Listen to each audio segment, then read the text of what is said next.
men ko'simdagi qizni aytmayman. Allohim, sendan bir iltijoyim bor. Allohim menga go'zal, taqvoli, iymonli, soliha qizni nasib qilgin.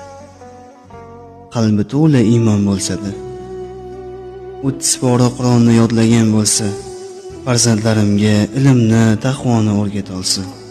Mazza-da. Allohim, o'zimga o'xshagan emas, men bir gunohkor bandangman.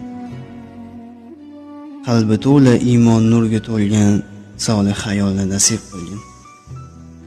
Farzandlarimga sunnatni, farzni o'rgata olsa-da, mazza-da. Allohim, farzandlarim qoriyalar bo'lsa-da, mazza-da. Allohim, mana bir bandangda ko'nglim bor. Mana shu bandangda